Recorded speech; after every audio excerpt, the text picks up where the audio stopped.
Has this ever happened to you?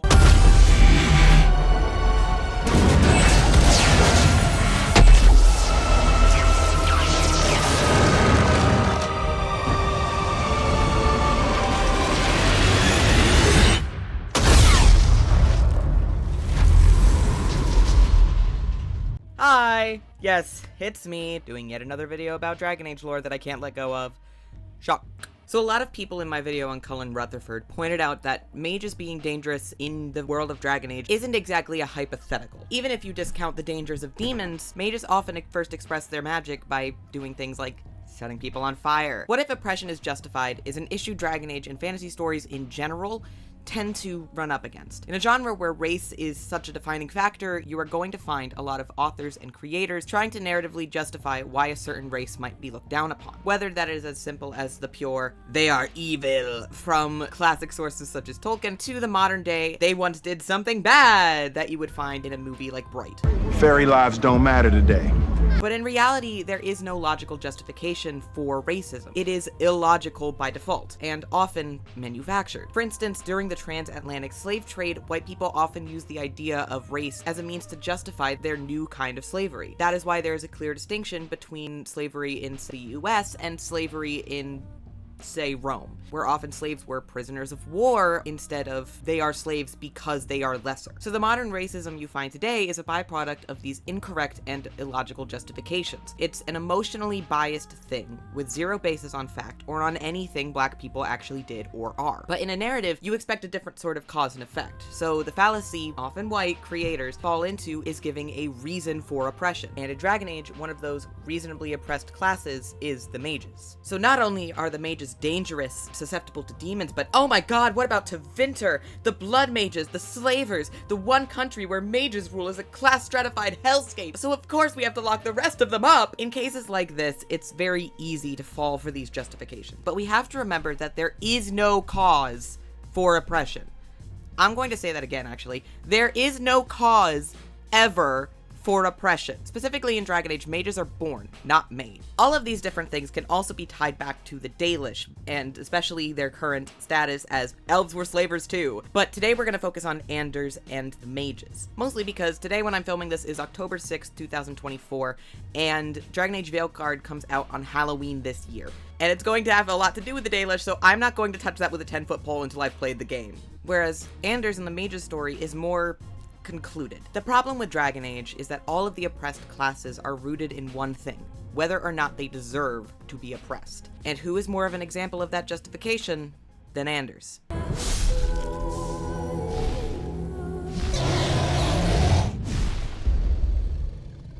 To give you some context quickly on Dragon Age and the system of magic in that world. Dragon Age is a series of video games created by BioWare starting in 2009 with Dragon Age Origins. It has since spawned 4 games, many books, multiple guides, and a whole host of other things including movies and TV shows.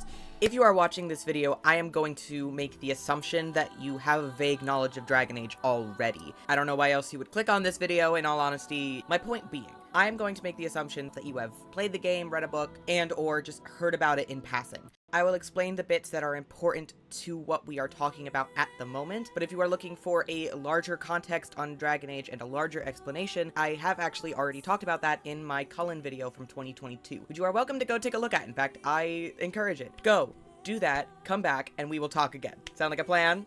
Great. In Dragon Age, there's this group called mages, people who are born with magic, and because they are seen as dangerous by the Chantry which is basically the Catholic Church but fantasy, they are locked away by that Chantry's institution called the Templars. When a child expresses magic in a Chantry-controlled area, they are taken from their parents as soon as it manifests, and then brought to something called a circle. Now, the circles were originally created out of anger by the mages themselves, via a negotiation in the fantasy French country of Orlais and the mages there. Back at the time of the creation of the circles, mages were only allowed to use their magic for, like, party tricks and lighting lanterns, and they got very upset about this because they felt it was restrictive and staged a peaceful protest, occupying a temple in Val Royeaux and snuffing out the sacred flame there, refusing to leave until they were given full rights to use their magic as they saw fit. Well, the Divine got so mad about that, especially about the whole snuffing out a sacred flame thing, that she ordered a siege, and the Divine is basically the Pope. Everyone around here was like, no, that is a bad idea. So instead, they negotiated, and thus the circles were created. I promise this context is important and not just an excuse to lore dump.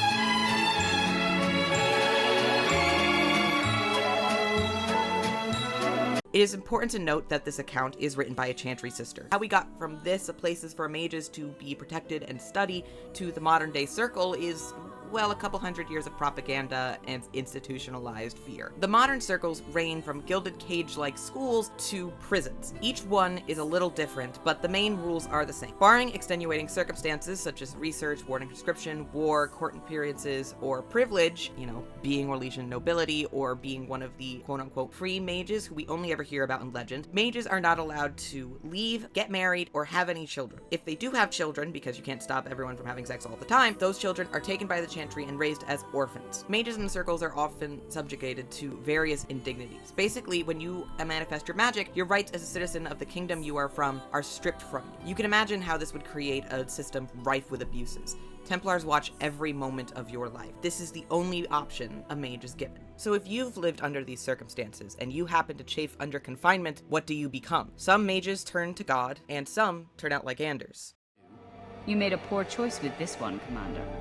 Anders will never submit, not to us and not to you. So who is Anders? And why do you care? Anders is, first and foremost, a mage. From his first appearance, that is the primary thing that we know about him. Born in Ferelden to a father from the stark northern Anderfells, he was loved and cared for by his parents until the age of 12, when he accidentally set a barn on fire. His father, fearing the magic, sent him away, calling the Templars himself. This is something that often happens with families. The parents will call the Templars themselves, fearing the child's magic. When he got to the Ferelden Circle at Kinloch, he was so depressed and pissed off that he refused to speak for a while when he first arrived. So, other children just started calling him the Ander, and eventually he took the name for himself. Maybe out of disgust for his family, who sent him away, we don't actually ever know. During his time at the Circle, between the ages of 12 and around 28, he runs away 7 times. At first, when he was caught, he just said he wanted to go home, but eventually it was obvious he just wanted out of the Circle and was using it as a way of rebellion. Irving, our favorite first enchanter, leader of Kinloch's mages, kept him from being made tranquil or killed. Now, Irving is a kind soul and sees in most mages the best of themselves, and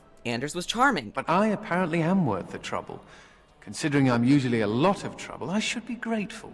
He seemed like a good kid. Irving adopted a strategy of leniency, trying to make him more comfortable in the Circle and come to see it as his home. Irving later says he regrets that maybe it backfired and all it did was make Anders think he could get away with anything, but if you asked him if he should have been made tranquil, apparently Irving just went, ugh, and moved on with his day, which also would have been my answer if someone asked me if I should have lobotomized a child. The second to last time Anders escaped, the Templars put him in solitary confinement for a whole year. So Anders' story is one of a gilded cage. Yes, he was more comfortable than others. He was lucky to be in Kinloch, really. To be favored, to not be a target, but he was still thrown aside when he made too much trouble. Solitary confinement for a year is not a normal punishment. That is not the punishment of someone who actually cares about mages. And that will psychologically mess with you. No matter how lenient the Kinloch Circle could have been, it was still a cage. All Anders could do was accept his chains or try to run. Anders is actually only in one game and DLC, first appearing in a Dragon Age Origin DLC called Awakening, and then again in Dragon Age 2. However, he is a completely different person between these two appearances. But let's not get ahead of ourselves. Dragon Age Awakening follows the plot of Dragon Age Origins, a few months after the conclusion of that game, where your player character, the Warden, is given the Arling of Amaranthine as a reward for stopping the Fifth Blight. If you want to know more about the Fifth Blight, again, please see my Cullen video. So your Warden gets to Vigil's Keep, the former seat of House Howe, who the Wardens murdered, for good reason, to start rebuilding the Grey Wardens who were decimated in the beginning of the main game. All you really need to know about Wardens that's relevant to Anders here is that they are a lifelong commitment. They take the blood of these zombie corrupted creatures called Darkspawn into themselves in order to better fight that enemy. This dooms them to a short life plagued by nightmares, but does give them increased stamina and lets them sense Darkspawn. However, most Wardens die young. But of course, in Awakening, shit goes wrong, mainly said Darkspawn. When you get to the castle at the very beginning of Awakening, you find that the Darkspawn have taken it over, and in the remains of this castle, amongst the remains of 2 dead Templars and a bunch of dead Darkspawn, you find Anders.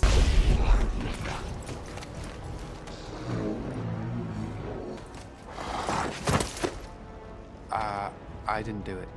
Since this is an RPG, Anders is a companion character, part of your possible party, so he keeps showing up whether or not you ask him to come with you, ending in him accompanying you to the gates of the castle after dealing with this specific group of Darkspawn. He actually comes back to help you if you send him away originally, even though that puts him at risk. So, see, he cares. He already kind of cares. It's fine. Don't worry about it. We see the beginnings of unselfish Anders. Anders in Awakening is cast as a fun-loving, immature man who hasn't quite caught up to reality. He's extremely passionate about Mage rights, about the injustice of it all, but he pushes it all down under this playboy, it's about me facade. How do the Templars always find you, Anders? Incredibly angry. That's how they find me. See, people have different reactions to oppression. If you've seen Cabaret or Rent, you will notice a theme of partying at the end of the world is a common one in these stories of impossible odds. One of the reactions people have to impossible odds in a world they cannot change is to make their personal lives as fun as possible as a distraction. Now, that's not necessarily bad. It's important to take care of your mental health and relax even in the worst of circumstances. But often, people use this as a method of avoidance rather than anything else. Anders has a habit of joking through the trauma, using that humor as a means of deflection. We see it constantly in his banter with other characters. You don't always wear robes, do you? Not when I'm naked, I don't. I mean when you run from the circle. Robes would make you easy to spot. So does the big "I'm a Mage" sign around my neck. I like to make it easy for the Templars. Ah, so that's how it's going to be. Whenever anyone asks about how the Templars found him the whole 7 times, or how he feels about the Circle, he blows them off. He makes a joke. In conversations with the Warden, your main character, that we can hear his true anger. Problem is that mages are tolerated, barely. It's like you need permission to be alive. We also see that he's paranoid a bit about Templars, though is it really paranoia if they're really out to get you? Anyway, the idea that his phylactery, the way that Templars track mages, is still needed even when he's out of their jurisdiction is one that sticks in his head and fuels his whole quest in the game. But he is generally against outright rebellion at this time, seeing it as a sort of fool's errand. He also thinks that the Templars don't just kill for no reason. He sees that as the reason that he's still alive. If you try to give him to the Templars at any point during the game, he just goes, even though he knows he will probably die. Since he's given them a reason now, he's resigned almost to how the world works if he is betrayed. But he also has very violent ideas. He takes pleasure in the idea of turning violence against the Templars that hurt him. I want a harem, a banquet, and the ability to rain fireballs upon every Templar in creation. But again, it comes off as sort of normal. One, violence in Dragon Age is very normalized. Every 5 seconds there is violence in this game. It's a fantasy world. But also, have we not all fantasized a little bit about being violent with the people who have hurt us? Especially if those people are part of an institution that we cannot really fight. Never mind me. Now and again I recall that I'm not sitting in a cell and I have to smile. It's a normal reaction, and he never actually acts on it. In total, he tries to avoid his oppression rather than fight it, until Justice. Justice is a spirit of the Fade who gets trapped outside of it during one of the main quests of the game. He takes over the corpse of an old warden in order to continue to survive out there, but as a spirit, he is quite literally just the concept of justice. And he and Anders have many conversations throughout the game, mostly Justice pushing him to care more about the plight of his fellow mages, rather than just himself. And Anders tends to brush him off as self-righteous and that trying to fight would most likely just get him killed and he does not want to die. But Justice has this one line. You have seen oppression and are now free. You must act to free those who remain oppressed.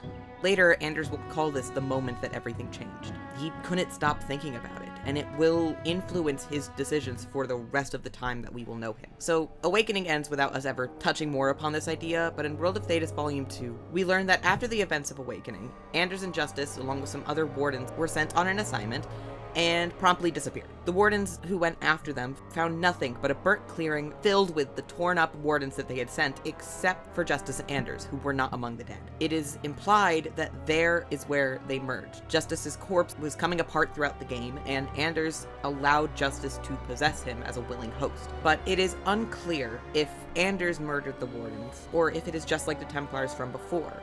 A bad timing and Anders getting blamed. My assumption is that after becoming possessed, the wardens attacked what they understandably thought to be an abomination, something they probably have all learned to be wary of and kill on sight. So they attacked him, and Anders lost control of Justice in that first moment, and we see the result. It is probably why he calls Justice a monster in the beginning of the next game, why he's so aware of his lack of control. It's a madness, a frenzy. I only find out after what I might have done. and he is no longer my friend, Justice. He is a force of vengeance, and he has no grasp of mercy.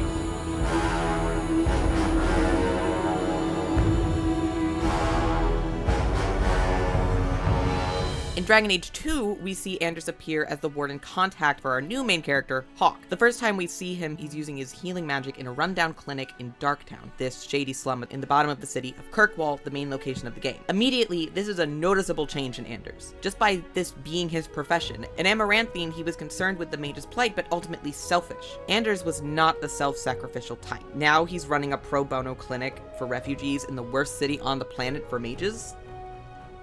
Marked difference. He's also now extremely dramatic! I have made this place a sanctum of healing and salvation. Why do you threaten it? So melodramatic. God, I love him. I do. This is my bias for the game, by the way. Anders was one of my favorite characters when I first played it, like 10 years ago, and I am biased about it. But he sees some mindless flirting that, like, months ago would have led to a no-strings-attached something. He reacts like he's on a soap opera. I'll break your heart. And that might kill me as surely as the Templars. Like, it is implied through various banters that he has had many no-strings-attached flirtations. Oh, were you the runaway mage who could do that electricity thing? That was nice. Ferelden circle's more fun. Everyone was kissing everyone. But now you give him an, oh, you're cute, and he gives this whole tragic hero speech. It's objectively hilarious. Anyway, the main difference between Anders in Dragon Age Awakening and Dragon Age 2 is obviously the possession of justice. In Awakening, he wants freedom, but the freedom he wants is for himself. Justice convinced him it wasn't about him, not entirely. It's about them, every single mage. He's lucky to have escaped 7 times and not be dead, let alone anything else. Justice forced Anders to look outside of himself, and he found his anger wasn't just for him. So as one of his first unselfish acts, he took justice into himself, but unfortunately, we've seen that the issues between a human soul and a spirit are many. Spirits are easily malleable to human emotion. It is one of the things that makes demons. Demons are just corrupted spirits. Human desire and emotions like anger, envy, pride. Just as spirits are the good in a person, demons are the worst. And so a spirit of justice has been twisted by anger into a spirit of vengeance, one Anders has very little control over. Part of this is Anders himself. He does not accept justice. He never has. Traumatized by how they came together, perhaps, or by his religious upbringing. He sees spirits as inherently different from people. They are the Maker's first children, and they have all but given up on us. Not merely another set of beings inhabiting another place. Spirits differ from each other, just as you and Hawk and Isabella are all human. A spirit is easily a demon to him. Spirits were the first children of the Maker, but he turned his back on them to dote on his mortal creations. The ones who resented this became demons. Saying that you could become a demon, Justice. Where a character like Lucanus, Wynn, or the Avar culture meet the spirits where they are. I've played Veilguard since I started this video, and in Spite's case, you have Lucanus accept Spite and make a proper deal, and they become more than what they were without losing themselves in the process. We have a deal. We free Katarina together. Together, we will fight! The Avar people of mountainous Ferelden routinely have spirits bonded to them as part of the way they learn magic, and it's rare for one to become an abomination, because they accept the spirit as being a being in and of itself. A mentor, not something alien and aloof like Anders sees justice. But one of the nice things about it is that it has made him overall less selfish. Anders has gone from that selfish party boy to a self-sacrificing activist who spends most of his time ranting against the machine that put him where he is. Fuck you, I won't do what you tell me! Fuck you, I won't do what you tell me! I will say Anders is still pretty charming though. His romance especially is very sweet, if melodramatic, especially in Act 1 when he still flirts and jokes and he talks of his escapades in his youth, but he loves Hawk no matter what. But of course, there are issues with this Anders. Anders is so blinded by his vengeance on the Templars and his fight for mage rights that he no longer sees nuance, because justice is a very black and white idea. Isabella and he have this wonderful banter about it. There is justice in the world. Is there? You want to free the mages. Let's say you do, but to get there, you kill a bunch of innocent people. What about them? Don't they then deserve justice? Yes. And then what? Where does it end? It's like a bar brawl. People are continuously pulled into the fray, and nobody remembers why it started. Justice is an idea. It makes sense in a world of ideas, but not in our world. The problem with this comes when he interacts with characters whose worldview is mired in shades of grey. For instance, Fenris. Fenris is a former slave from Tevinter who is wary and sometimes hateful of mages and magic because he was enslaved by magisters, people who used magic on him. He has seen the worst it can do to people, and he has come to see it as a corrupting force that destroys them. What has magic touched that it doesn't spoil? Of course, in his situation, it makes sense that he would feel this way. He also gets better about it over the course of the game if you help him, and by the end of it, he is still wary of magic, but he comes to see that it is the Imperium and not mages that have caused him pain. With Fenris, one should give him a little bit of leeway that you might not offer other mage-hating people, because Fenris is not the oppressing class coming to tell you that mages are wrong. He comes from a place where mages are the oppressor. It is literally etched into his skin. But Anders has no sense of this. And it would be one thing if they butted heads. They are similar archetypes with similar chained paths. Anders in prison and Fenris in slavery, but Anders consistently brings up Fenris' slavery as if it is his fault. There's a great instance of this. At one point in Fenris' storyline, you hunt down his old master's apprentice, Hadriana, a woman who delighted in torturing him, keeping away food and sleep just to make his life miserable. As you go into the place where she is hiding, Fenris becomes angrier, more and more erratic. He's struggling desperately with his emotions, as anyone would. When he kills Adriana, he says, "May she rot, and all the other mages with her." And Anders' response is annoyed, sarcastic. And here I thought you were unreasonable. Fenris could not be more obviously hurting here. Later, he even apologizes to Hawk for taking his anger out on him, explains how Hadriana treated him like a bad dog, that he wants to move past this pain. But Anders will never get close enough to Fenris to see that. Blinded by his outward anger, he makes an enemy of Fenris and never gets to see any of this. He can't help himself but to be cruel to Fenris, instead of maybe trying to understand someone else who is hurting because of injustice. A different injustice, but injustice all the same. To the point of him approving if you give Fenris back to his master at the end of the game, just because he doesn't like him because of the way he talks about mages, and If you want him, he's yours. What?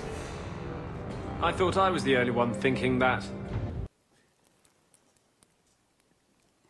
What the fuck is going on in here on this day? It implies that Anders is willing to put aside justice for anything other than mages. Mage justice is the only thing he cares about. Even slavery is justified as a means to an end. It is really cruelty, and sometimes pushed not even out of mage rights, but out of jealousy. If you end up romancing Fenris, Anders calls him a literal dog, which, you know, racist. I thought you and Fenris, or did the beast finally turn on you? Are you sure about Fenris? He seems less a man to me than a wild dog. Anders is blind to his own racism, like a white gay man who can't see himself as racist or misogynist because he's gay. He can't see himself as racist because he's a mage, and he's felt a different kind of oppression. All of this basically goes to show how much taking a spirit inside of yourself can harden your opinions. Like the super soldier serum, your emotions seem to become obsessive. So Anders, perhaps underlying issues with elves and petty jealousy, led him to being straight up racist to characters like Fenris and Meryl. His disdain for blood magic leads him to be cruel to Meryl, despite the lengths he too will go to for his people. He has a general like for Tevinter as a place where mages can be free, and it makes him find it difficult to see how Tevinter is also evil, apologizing for its greater issues. The game wants Anders to be seen as a flawed man. His sense of justice is so all-consuming, so all about mages, that he will fight anyone with a slightly different take. Anything more gray than mages should be free and the chantry has to come down, no matter their lived experience, and as the game goes on, this all just gets worse. For the Maker's sake, draw the curtains. Do you know what could happen if the Knight Commander spies catch two apostates talking? No? What? No wonder the demons found you such easy prey. Another issue here is shame. We learn from Solus in Dragon Age Inquisition that spirits adapt to what they encounter. By the way, his talk about spirits is like one of the few things he doesn't lie about. Like, that is just true. It's possible that a lot of what hardens justice is Anders' internal shame. We see it with Meryl, like I said, who's technically correct about demons. Are you alright? I nearly killed an innocent girl. How could I be all right? I'm sorry. You're sorry? For me? This could be you. You could be the next monster threatening helpless girls. Anders, there's no such thing as a good spirit. There never was. All spirits are dangerous. I understood that. I'm sorry that you didn't.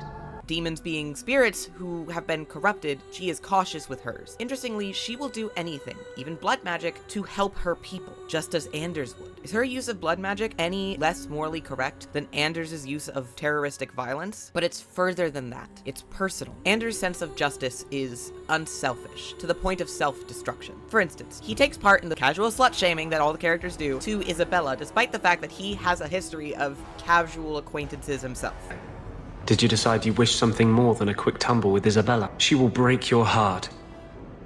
I can see the appeal for a night or two, but there is no room in that woman for love. I keep thinking I know you from somewhere. You're Ferelden, right? Ever spend time at the Po?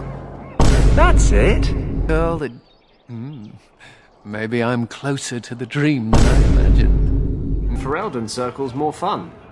Everyone was kissing everyone. I told you that I find tattoos on women incredibly attractive. He slut-shames her throughout the entirety of Act 1, even though he is also traditionally a slut. Because she's a looker. What do you think her sister's like? And because Justice sees romance, sex, as a distraction. All things that can bring pleasure to you personally but don't further the cause are a distraction. Anders projects on that because he sees his previous self as selfish, and Justice adapts to that, hardens his own opinions on what that is. Anders is cruel to Isabella, Meryl, even Fenris, because he sees himself in them, and he can't stand his own reflection. The game walks this line, from charming Anders, the romance option who cares and feels dedicated to you, the tragic healer, to someone so obsessed with mage activism, anything is justified so long as it furthers the cause. Even violence and petty cruelty. The ends for Anders justify the means. I don't want to see you lose yourself, to the Templars or Justice. How much is left if you strip both those out? You would cast us all as villains, but it is not so. I know, and it breaks my heart to do it. But we must be vigilant. I spoke a lot about mage history in my video on Colin Rutherford again. I know I'm saying that a lot, but I've gone over a lot of the context for this video already, and I'm going over the points that are important to this specifically, but I don't want to do all of that again, especially if you've seen my previous video, and if you haven't, you should, because it's a good video. And I'm right. But to go over the main points again, magic is demonized by the Chantry for two reasons. One, the Tevinter Magisters, and two, demons. In real life, we see people point to real life data and source it as reasons for why a certain group is lesser than another, but often they miss important context. Why is there more crime in black neighborhoods? It's not because black people are more violent, but it's because there are more police there. They're more likely to arrest someone because they're more likely to be there. Context. So, what's the mage's context? Demons! Demons are spirits corrupted by their own desires. There are a few kinds, but the main ones that you will hear about are rage, sloth, pride. Think the 7 deadly sins. Most people only see them in the Fade, the realm of spirits of magic, but mages can draw on it even in their waking hours. That is how they do magic. However, this supposedly makes them more susceptible to demons, as they can cross that divide willingly and accept a demon into them, becoming possessed. Abominations. Demons also tend to be drawn in by power and suffering in their attempts to access the waking world. Mages have a lot of power, and mages are doing a lot of suffering, so therefore demons. I want to note that in order to take on a demon, you have to let them in, whether by force or by not. It's like angels and supernatural. You cannot just be randomly possessed, you have to accept it. A mage can't just be walking down the street and, oh god, demon! You have to make a deal. So yes, mages can cross the divide to see a demon easier, but you still have to allow that demon inside of them. Not only mages can be possessed, anything can be possessed. We see multiple instances of demons and spirits possessing animals, corpses, various inanimate objects. Once they are past the veil, anything that will let them in, or can't decide anything because it's an inanimate object, so whatever, can become possessed by a demon. Lady Harrowmont, for instance. Not a mage, despite her mechanically being one while we fight her. I know, but her daughter says that they have no magic in their bloodline, so it is up in the air whether or not the demon gave her magic, if that's possible, or if she had it the whole time and hid it. I'm going with she's not a mage, but she came across a demon under her home, and then killed an entire royal bloodline from Starkhaven about it, because of the desire it stirred in her, sacrificing not only the family of her friend, Sebastian's family, hey look, Sebastian, you're helpful to me again, but her own husband and children's sanity, just for a throne. But anytime a mage, usually Anders, tries to make common ground with another oppressed group, trying to get them to identify with the mage plight, it will be brought up that demons are involved in mage violence. And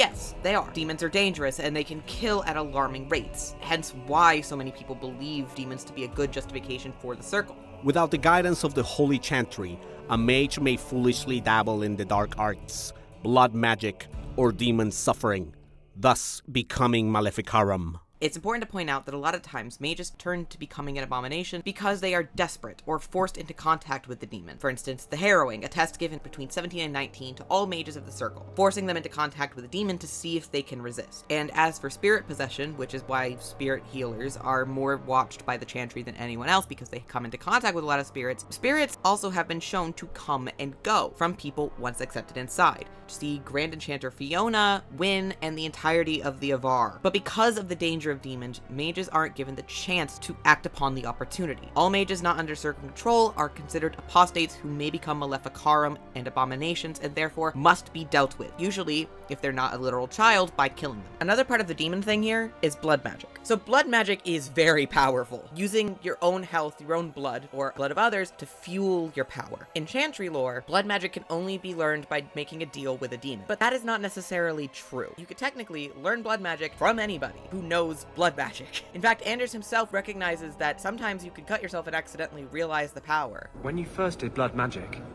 it was just an accident, right? You cut yourself and realized the power.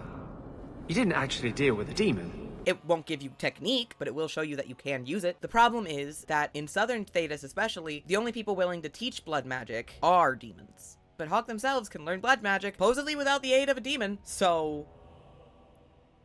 You know, blood magic is seen as taboo, evil. But, partly for good reason. The most common use in the Dragon Age universe is power. Blood sacrifices, horrible rituals, stealing the life force of others, altering the mind, that sort of thing. But like any powerful tool, it's how you use it. Yes, blood magic can be used to alter the mind, but it can also be used to heal. Mechanically, the base of blood magic is that you are using your health, your blood, instead of your mana pool to do magic. It's about the fuel you use. And blood is just inherently more powerful than mana. Something to do with the soul and the sacrifice in the body, I'm sure. I'm gonna go on a little tangent. Hold on. Blood magic is rooted in anti-Semitic folk tales called blood libel, where the Jewish people were gonna come for your children and blood sacrifice them, which is a gross simplification. That is where blood magic comes from, and to put that on an oppressed class as a reason for their oppression is very anti-Semitic. Am I saying that the writers are anti-Semitic for including it? No, not exactly. For non-Jewish people, things like blood libel, lizard folk, goblin, all of these things that were originally Jewish stereotypes have been so woven into Western European folklore, and therefore white American folklore, that they're tied up in our collective conscience. Not many people actually know where they come from, they just have the idea of them. Anti-Semitism has this very strong undercurrent in Europe and Western belief systems since, God knows when. So much so that it's been written into Bible translations. The point of this tangent is that even the things they have created to justify the magic oppression was created to justify Jewish oppression. So...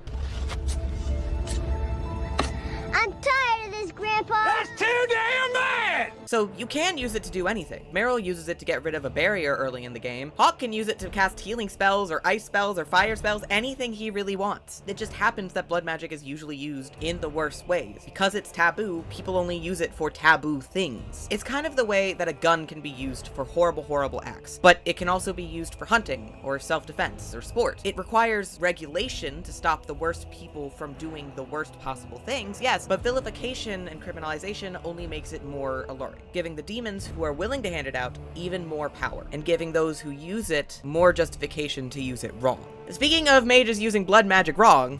Blood magic is everywhere in Tevinter, from the lowliest apprentice up to the Archon himself. The other main argument against mages' freedom is Tevinter.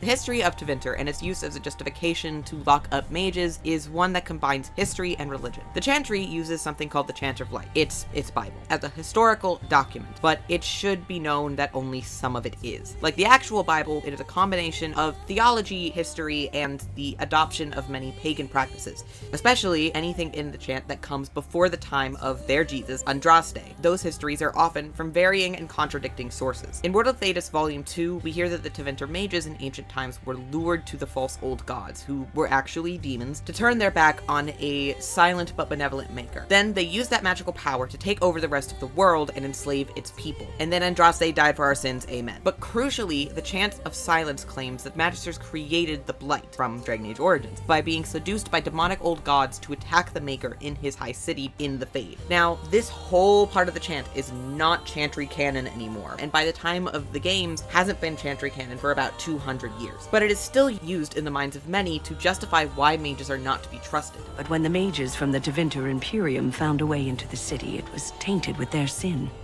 That taint transformed those men, turning them into twisted reflections of their own hearts. And the Maker cast them back to the Earth, where they became the first Darkspawn. At least that's what the Chant of Light says. Silence is also the first time in the chant that they refer to the bad actors in the scenario as mages and not merely Tevinter. There is a line in the chant that people, Anders included, quote, constantly when referring to this whole debate. Andraste said magic should serve man, not rule him. Magic exists to serve man, and never to rule over him. It is the most quoted part of the chant of the game, I swear to God. But the Imperial Chantry of Tevinter thought that this line meant that mages should not control the minds of others, but that otherwise it was fair game. Magic itself is not dangerous, it just shouldn't be used to literally rule the mind of men. Whereas the Southern Chantry of basically every other country saw this line as saying magic is dangerous and should be guarded against. This led to a schism, creating the Chantry that most of the games know, and the Imperial Chantry, where a mage was chosen to be the divine, and the Circle was given autonomy, because Tevinter did have a circle, and this led Tevinter back to becoming the slave empire it had been before Andraste died for our sins. Run again by blood mages! Now, here's the thing. I would argue Tevinter doesn't have a magic problem. It has an imperialism problem. Tevinter already had a large history of expanding their empire using any means to get ahead. You said the Chantry used to watch the Magisters. Why did they stop? You must remember that the attitude towards magic is different in Tevinter. Magisters came from wealthy families, bloodlines that had nurtured magical talent for countless generations. The Chantry was not trying to control poor peasants, but the scions of the greatest houses in the Imperium.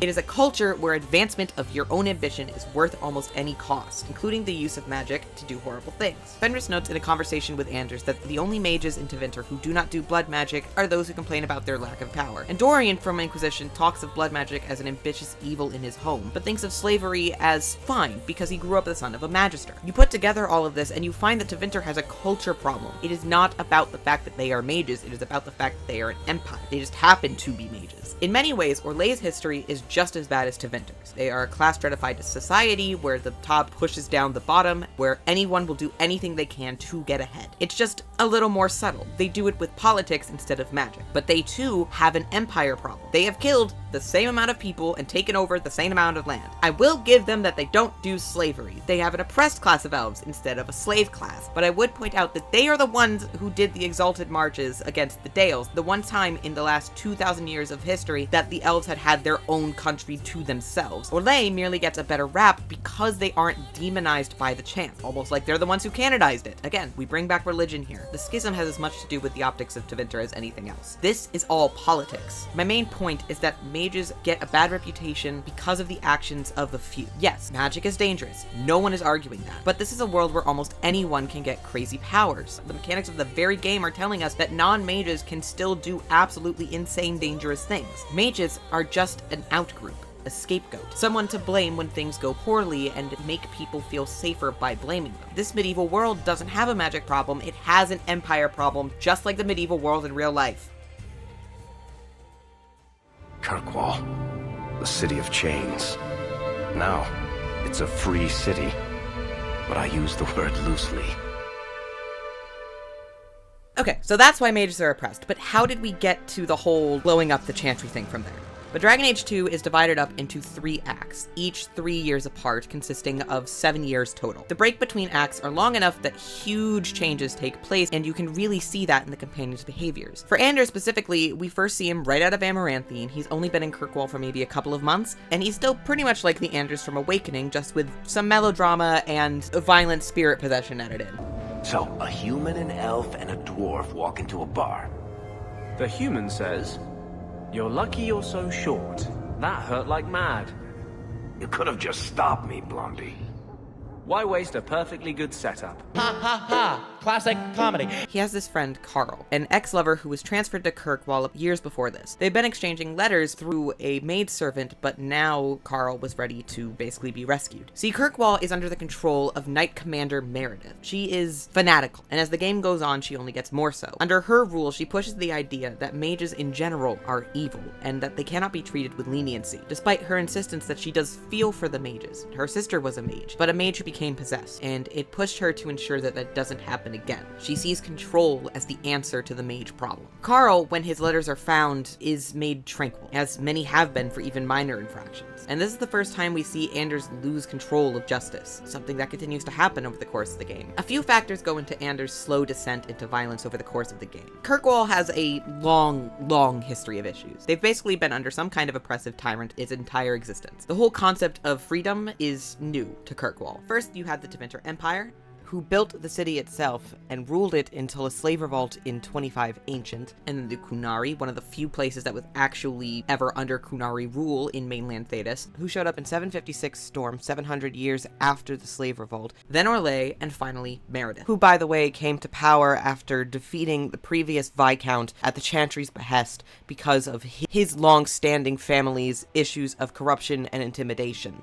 The Kirkwall we find at the beginning of the game is already a boiling kettle. Add to that the Qunari presence in the middle of the game, and the refugee crisis from the Blight, as well as various other little issues, bandits, slavers, everything crawls through the lower sections of that city. Kirkwall is not only socially stratified, it is physically stratified. Hightown is where the power resides, Lowtown is where the common folk reside, and then Darktown is a slum. All of these literally vertically on top of each other. Add to that the gallows, an actual prison that has been made into a circle, and the setting truly reflects its social structure. As in most places, the nobility of Kirkwall enjoy a privilege that is very different from those who are at the bottom. The slum of Darktown is quite literally just an old mine, just on top of the sewers, and the people who live there barely have 2 coppers to scrape by. Lowtown's 2-room shacks are barely any better, but Hightown has beautiful architecture left for eons by the Tevinter of long ago. What's more, the privileged of the Hightown presses down on those below, increasingly, especially the Ferelden refugees. Even mages get off better in Hightown. Some are sent to the gallows, yes, but then you have those allowed to roam free because of their power and influence, like Hawke themselves. Hawke's apostatism is consciously overlooked even by Meredith because of the power he holds within the city. Even before Act 3, it is just ignored, and so are the people around Hawke. Cullen ignores the fact that he knows Anders is a mage because he's with Hawke. Gaspard Dupree is another example. He's been a mage the whole time and was probably overlooked or easier to hide because he's nobility. The violent history has made the veil thin in Kirkwall, deliberately even. There is evidence of Tevinter rituals to weaken it back in ancient times. Hence the higher level of demons in Kirkwall, leading to higher levels of abominations, both mage and otherwise. You can see it in the odd ruins and magical artifacts that are hidden beneath the city. Hey Sebastian, look, your DLC is worth something to me right now. By the way, Tevinter rituals, Corypheus is also directly under the city. Corypheus being an ancient magister who created the Blight and whispers through the Blight to people. So, you know, that might also have something to do with it. The Kirkwall Anders comes to is already having issues. The Blight from Origins causes an influx of refugees, the Qunari land on the shores, which people are having religious issues with, and the Circle in Kirkwall is one of the worst. Even before Act 3, right when Anders arrives, he arrives for Carl, and Carl is one of the first things we see happen to a mage in Kirkwall. Made tranquil, supposedly for merely sending letters back and forth with someone outside the circle. Meredith, even in Act 1, is seen as a force to be reckoned with. She refuses to work with mages, seeing them as untrustworthy. You can imagine the amount of fanaticism that brings to her. Cullen, who we've talked about plenty, I don't think I have to talk about Cullen anymore. Get the fuck out of here, Cullen. As I noted in my previous video, part of what draws him to Meredith is how she does not put up with anything from mages. She sees what mages can do and believes the best way to protect them and all those around them is imprisonment. And you can't really argue with her about it because, like everyone else in Kirkwall, she truly believes she's doing the right thing. Cold corpses speak louder than abstract freedoms, do they not? I will not sacrifice the well-being of innocents for the sake of a few mages. I will not.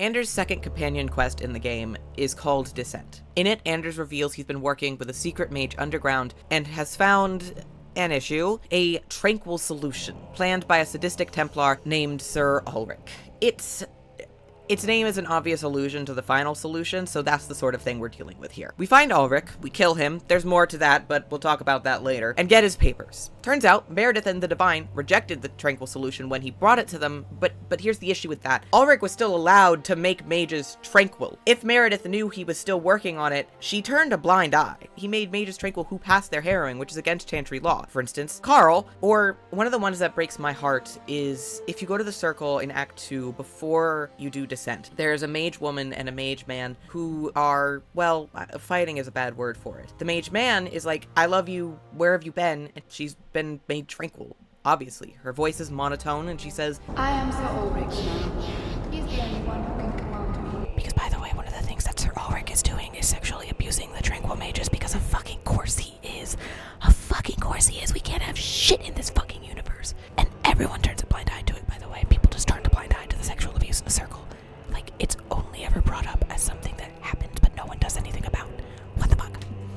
And before Descent, the man is obviously distraught, he's crying, but if you go there after Descent, Ulrich made him tranquil too. Ulrich says the right of tranquility is the only thing that can keep the souls of mages from revolt. It's tragic and heartbreaking, and it's just something you overhear in the gallows that everyone kind of just ignores. Ulrich was allowed to do this by Meredith, or at worst ignored. It doesn't make exactly a great point for her. The Kunari, at the conclusion of the second act of the game, destroyed the already fragile power structure in the city by killing the Viscount, the only person keeping Meredith in any sort of check. And this is a place where mages already often had to choose violence to get away from Meredith's extreme control. And Dumar was a crony. Know what would happen if the Viscount went against something she wanted, but he's sure never taken that chance. And then you have Hawke. Hawke is our hero, but they upset the power balance in Kirkwall, a place that really cannot handle it. The second that balance is tipped in any which way, the whole thing will crumble. Hawke not only adds an influx of money by finding treasure in the deep roads, but it's influential in their decisions for the city. Every choice that Hawke makes, even the seemingly inconsequential, often changes the course of events. If they help the mages, they tend to set the Templars into further violence, and if they help the Templars, they tend to set the mages. Not to mention the red lyrium idol that they find in the deep roads, how they got their money in the first place, that Meredith gets her hands on, sending her from what Anders called thinking she's doing right to just true complete madness. Hell, the people of the city know that Meredith is mad. It is one of the few places where people spend active time helping mages escape. So Kirkwall, and the gallows specifically, is ready to explode, and in the middle of that you have Anders, for most of the game trying to help. He has his clinic, he helps mages escape, he writes to those in power who could do something about this, but as his fuse shortens, so does the time to do anything. For 7 years Anders tries, and then he lights it himself. As I said, Anders writes to those in power. He writes whole manifestos trying to get attention, but even his own companions don't care. Hawke has multiple lines, even when they agree with him, scoffing at the manifesto and how silly it is. Anders' manifesto? This thing turns up everywhere. Another copy of Anders' manifesto. Has he been stuffing them into all the books? Anders tries to plead with the Chantry to do something. They are the only institution that both sides may listen to, so he begs Althena to do something. Talk of mages. Give her one final chance to hear what we have suffered. To pick a side. Perhaps she'll be more inclined to listen to you. Soul is troubled, child. I hope you found a balm for it here. Good puns! He writes to the Divine herself. He speaks with the Viscount, he tries to get attention through Hawke, he peacefully tries to change things for years. But the system in power has no interest in changing the status quo. Althena is trying to stay neutral in the whole debate between mages and Templars, trying to keep the status quo in line without giving too much power to the mages or to Meredith. We must give Meredith and Orsino time to work out their differences. No good can come of showing favor to one side. But in doing so, she's kind of blind, because Meredith already has all of the power. She already has all of the mages locked up. She is already abusing her power. There is no neutral stance here. The first enchanter accused you of trying to take control of the city. The city? I am trying to keep order until there is a ruler capable of succeeding where Dumar failed. I do not need you or anyone to tell me what my duty is, Mage. And then you have him losing control over the spirit of vengeance. Over the course of the game, we watch as everything I've just mentioned starts to weigh Anders down, and as he is weighed down, Justice gets harder and harder to control. He has a tendency to burst out violently, coming to the surface and wreaking havoc wherever he's found. His corruption into a spirit of vengeance is all but complete. Kirkwall is the worst place to go to temper him. We watch him slowly break away at Anders' will, from an outburst when Carl is made tranquil to possibly killing this poor mage girl who fears him. Every one of them will feel Justice's burn! Get away from me, demon! I am no demon! Are you one of them, that you would call me such? Anders, that girl is a mage. We rescued her from being made tranquil. She is theirs. I can feel their hold on her. And what's worse, in Act 2, Anders recognizes that he's falling, that he's failing, and that he's going to break and be unsafe around other people, especially after he kills, or almost kills, that poor girl.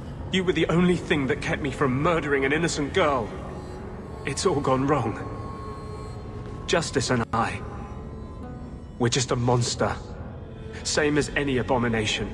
After that, he tries to run away, but Hawk convinces him to stay, and it feels like the right thing to do. Abandoning the cause can't be the answer to this. Justice in Awakening once spoke of his own fear of turning into a demon. I do not know what makes demons as they are. Such evil angers me, but I do not understand it.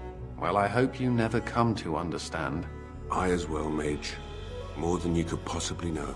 It's why even after Descent, he gets so defensive when other people call him such, but he has become one. Hawk has accidentally sealed Kirkwall's fate in keeping Anders there, because even despite a possible romance, Hawk can only help him so much, especially when the companions in Hawk themselves are unable to understand what Anders is going through to really help him. Mage Hawk can get the closest, but Justice sees Hawk himself as a distraction. Justice refuses help, so Anders slowly cuts himself off from help as well.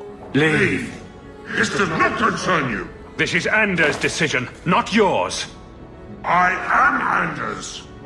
Go! Anders has no need of you! Anders becomes more and more dour, more and more isolated, to the point where he starts trying to give his things away. I wanted you to have this. What's that? A pillow? Hand embroidered by my mother. The only thing of hers they let me keep when I went to the Circle. Why in the name of Andraste would you give that to me? You've been a good friend, Varric. And we know that those are the signs of someone about to do something drastic. Towards the end of Act 2, Anders still believes Justice to be righteous, and in Act 3, things have gotten too far. There are more and more Tranquil in the Gallows. There aren't any mages outside of the Gallows at all. There are mages who you help in the beginning of the game who are now coming back to hurt you. For instance, there's a group of mages from Starkhaven that we meet in Act 1. We only want our freedom. Without your help, the Templars will execute us all for Decimus's crimes. I would never turn a fellow mage over to the Templars. Unless you straight up kill them, they have a very distinct ending. In that moment or not, they do eventually get caught, and they blame you for that. They will kidnap the Hawk's sibling or their lover to get at the champion. Because no matter Anders and Hawk's actions, Kirkwall's mages are becoming desperate. You don't know what it's like. We're locked in our cells all day, no light, no air. The Templars ask things of us. The powers that be are too big. It is a vicious cycle, and eventually Anders sees only one way out. Anders himself only becomes more and more paranoid in Act 3. We literally start Act 3 with him accusing Aveline of basically being a Templar. He doesn't joke anymore. Anytime Varric tries to joke with him, Anders stops him, almost choking on the need to tell him to shut up. Don't, the Knight Commander. Boiling in oil? That one never gets old. This is past time for joking. I'm helping you indulge in elaborate revenge fantasies. I think it's good for you. Meredith will die. Do not doubt that. Oh, go away, Justice. Can Anders come out and play? Stop. He yells at Meryl for trying to talk to him in Hawk's home. For the Maker's sake, draw the curtains. Do you know what could happen if the Knight Commander spies catch two apostates talking? He tells Hawk that there's no one in Kirkwall he wouldn't kill to see mages freed. Anders sees himself as the mage cause, not as a man anymore. He's both more paranoid and somehow calmer. The only time he does fight Justice is when Justice bursts into conversations with Hawk. In that moment, he admits that he's losing more and more time lately, and that it scares him, but he doesn't really fight it, just begs Hawk to forgive him for failing. He's a liar, he's a manipulator. He will do anything for the mages, and he sees one final option. There must be a peaceful solution. No. If you talk to the Grand Cleric. No. If Meredith steps down. They see mages as monsters. They can't imagine a world with room for all of us. Maybe they're right. Eventually, Hawk is baited into helping Anders build a bomb, because Anders lies to them, telling them they can separate he and Justice and finally fix this, but that was never true. Once the bomb is created, he asks Hawk specifically to distract the Grand Cleric while Anders plants it, to give Elfina one more chance at taking a side. By putting Hawk in this position, he betrays his only friend and ally. That is how far he will go, and we know what happens next. Now, I don't want to say that Kirkwall gave Anders a complete 180. Again, in Awakening, he was already fantasizing about violence against Templars, and he talks about full revolution against the Chantry being necessary as early as Act 2. His hold is too strong to change in increments. There must be a revolution. But I think it's a long way from casually fantasizing about violence against an oppressive class and actually doing it. And it is a road paved with radicalization, further aggressions, and hopelessness. The hopelessness that creates a martyr. You have to pay for what you've done. I know. For what it's worth, I'm glad it's you. It was nice to be happy. For a while.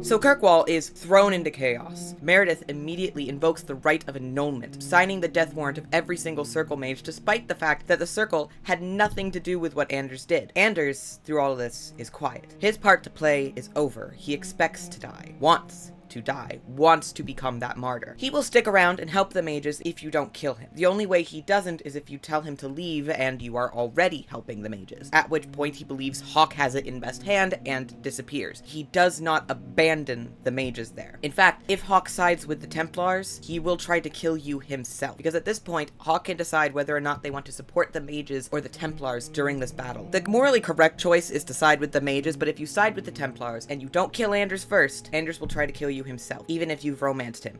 I set the fire. I can't just walk away. I loved you once. But I cannot watch you do this. And we're not going to talk about the Rivalmance Templar ending where you can technically get him to help you. There's voice lines for it, there's a scene for it, but it's so glitched out that it's basically a rumor. You have to get very specific voice lines and very specific this and very specific that, so while technically an option, I do not believe that it really counts. Kirkwall itself is torn apart. Mages are forced to accept demon deals left and right. The veil is already so thin around Kirkwall that it is easy to reach out. And when you're cornered by Templars trying to avoid your imminent death, you see no choice. Many die. Not just Templars and mages either. We know what happens when you blow up a building. Fire and rubble rain down on the city, especially Hightown, where the Chantry was located. But the other parts of town are not exempt. We see Lowtown, normal people just as dead as the Highborn. The elves cordon off the alienage. We have no idea how bad it is inside. But outside, people roam the streets looking for shelter, protection. Demons and Templars alike cut them down. We don't have the numbers of the dead. But this is a city let loose into chaos. And anyone thought to be a mage or aiding a mage is fair game. Hell, Orsino becomes so desperate that he does a blood magic ritual to end it. Now they just drown us as infants. Why wait? Why give us the illusion of hope? And that's just Kirkwall. After this, mages rebel one by one. In the book Asunder, we see the College of Enchanters decide to rebel once and for all, and we see how quickly the Templars fight back. The Templars get so angry about this and the Chantry's inaction that they cut themselves off, go rogue to stop the Mage rebellion. In fact, haven't the Templars rebelled as well? I thought you decided to abandon the Chantry to hunt the mages. Anders succeeded in showing that any leashes the Chantry had on the Templars might as well have been made of plaster. The only thing keeping them in line was the lyrium. High Seeker Lambert, the head of the Templars at Inquisition, yes, he's being manipulated by the big bad of the game, but many Templars follow him when he decides to completely abandon the Chantry in the beginning of the game. The Templars have returned to the Chantry. They will face this Inquisition, and the people will be safe once more. Bing, bop, boom, boom, boom, bop, bam. The type of shit I'm on you wouldn't understand. He calls it beneath them. Whether out of loyalty to the Order or not, a majority of the Templars decide to go for all-out war and murder. At least the Ferelden and Orlesian mages form a proper organization, a proper organized rebellion, but there are mages who start attacking anything that moves. Templars too, basically let off the leash, decide to ignore orders by their military commanders and go straight for the apostate mages, killing really anything in their way. Many mages didn't want to rebel at all. Some had made friends and lovers, however iffy you might find that, amongst the Templars. They did not want to fight them. Some Templars quit the force entirely. Cullen and the other Templars who joined the Inquisition are great examples of that. Not to mention, a lot of the mages are religious and have been told their whole lives that their magic is dangerous and a curse. Many believe it, so they go into hiding or become the monsters that they believe they are. And a lot of people are caught in this crossfire. We see the hinterlands in the beginning of Dragon Age Inquisition, where there are pockets of mages and Templars fighting all around, and the people of the region, as well as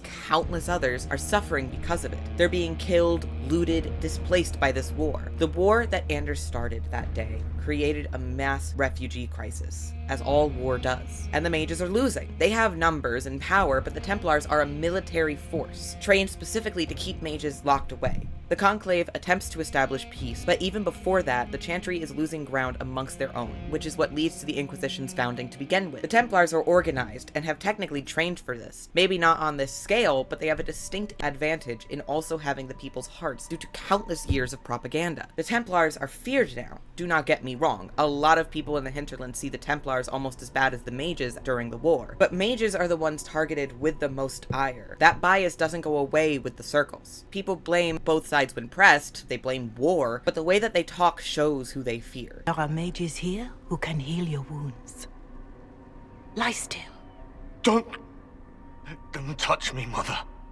Their magic is too dangerous to go hunting now, though. More likely to find mages than mutton. This, and some extenuating circumstances to do with the plot of the game and some time control magic and all of that stuff, leads the Mage Rebellion to turn to what they see as the only resort. The worst one, but the last one, the Tevinter Imperium. When the Conclave was destroyed, these poor souls faced the brutality of the Templars, who rushed to attack them. It could only be through divine providence that I arrived when I did. An alliance with Tevinter is a terrible mistake. All hope of peace died with Justinia. This bargain with Tevinter would not have been my first choice, but we had no choice. We are losing this war. I needed to save as many of my people as I could.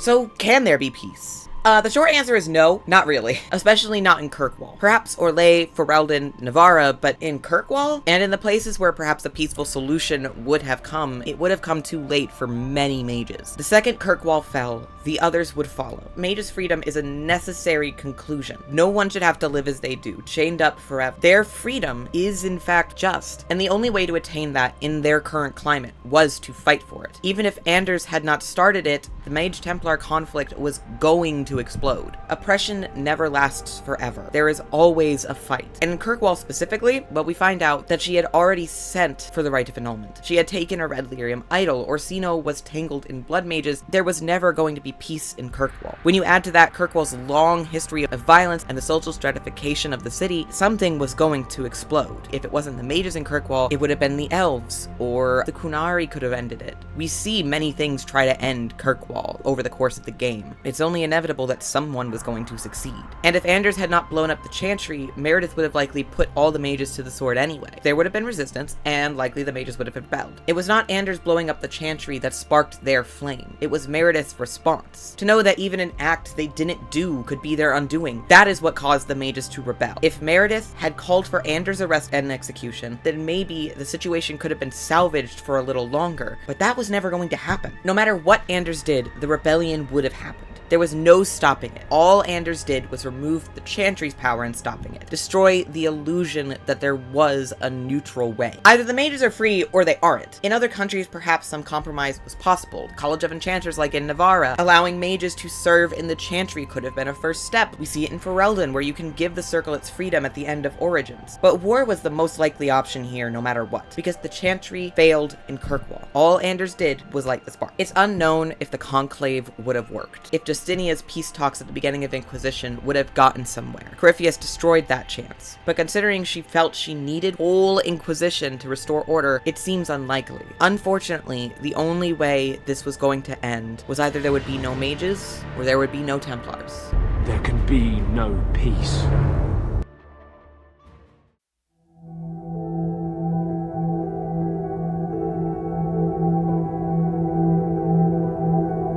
Before I go further, I want to insist I am against political violence. I've been really kind to Anders here and come down on the conclusion that there could never have been peace, but at the end of the day, the actions he took were justified but inexcusable. It makes sense to me how he got there, and in theory, Anders was right. But the slaughter of not only sisters in the Chantry, some of whom have almost no power and who did good work for the poor, but anyone who the Chantry's destruction in Kirkwall killed is on his head. People often believe that to make effective change, sacrifices must be made, specifically human lives, and I personally think that anything that costs human life is not worth it. Mostly because, as the Doctor once said, when you fire that first shot, no matter how right you feel, you have no idea who's going to die. You don't know whose children are going to scream and burn. How many hearts will be broken? How many lives shattered? How much blood will spill until everybody does what they were always going to have to do from the very beginning? Sit down and talk! I really want to make it clear that this is a video game and this is fiction, and therefore we can use it as a lens. I want to make it very clear I am not advocating for terrorism, because I don't know if the rest of you were around the Dragon Age fandom during Dragon Age 2, but really, you either thought Anders was right and therefore were a terrorist, or you were against terrorism. There was only two things. However, all of that said, he tried so hard, and I do not think the fandom in general gives enough credit to how hard Anders tried to avoid this conclusion. The life Anders has lived forced him into an impossible position, and he made bad choices, but we should recognize why he ended up there. History is written by the victor, and Anders, no matter what, is not the victor. He will be painted as a terrorist for the rest of time. He is currently, in canon, living alone abandoned in a cave, or with Hawke dragging his ass around in hiding if you've romanced him. Even his old friends no longer really care for what happens to him. He fled Kirkwall with the mages from the Circle. Stayed with them a while, but he had to move on. Somehow a lot of mages blamed him for making them live as fugitives. I don't know where he is now, and I don't want to know. The good Anders did in those 7 years, the lives he saved, will forever be overshadowed by this last grand act. It doesn't even matter if you martyred him, because people do not call his name for the rebellion. He did not become the martyr he wanted to be. Recently, I saw a play called Vladimir, about the Chechenian War, and there is a line in it that stuck with me. No one ever questions why. The world is not that simple. When we talk about terrorists, we talk about them as if they are monsters, a force of evil, when in reality they're just people, like you and me, and they have been pushed to where they are. You fool! You've doomed us all! We were already doomed. A quick death now or a slow one later. I'd rather die fighting. Of course, there are people who, for whatever reason, take advantage of violent causes, but in true revolutionaries who truly believe what they're doing is right, we see people like Anders. Often people turn to violence as a desperate act, an easy way, as the only way, because they've been pushed again and again and again into a corner. Why would you do such a thing? I removed the chance of compromise, because there is no compromise. They see an answer in front of them, and they follow it through, because they too have lost sight of the fact that the oppressors are also people. So you start a massacre to prove a point? I'm not proving a point. I'm changing a world. We should recognize the lesson in Anders, to understand why people take impossible, horrible acts of desperation. That is why he deserved more than what he got, because we see his story over and over and over, and it's not excusable, but as long as oppression continues, it is inevitable, and in our current climate, we should remember that.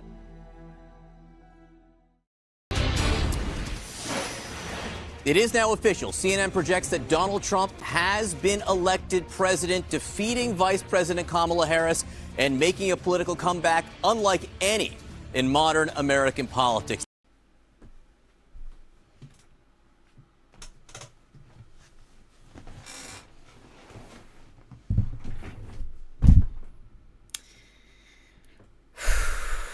So when I originally filmed this video, it was October of 2024. A month later, well, we all know what happened in November of 2024. Going to bring law and order back to our cities. And I didn't want to end this video without pointing out some of the things that have happened since. It is now April 2025, and a lot has happened.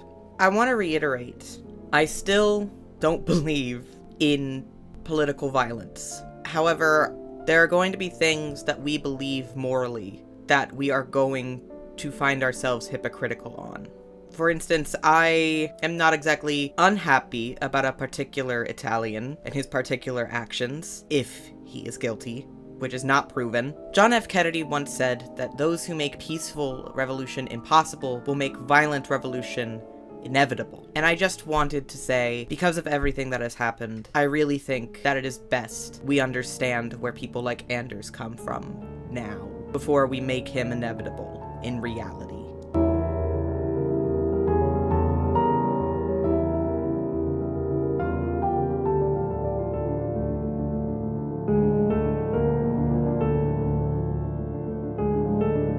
So anyway, whew, that got heavy. All right. So anyway, thank you for watching. This took a lot longer than it meant to. When is a video I make not going to take a lot longer than I mean it to?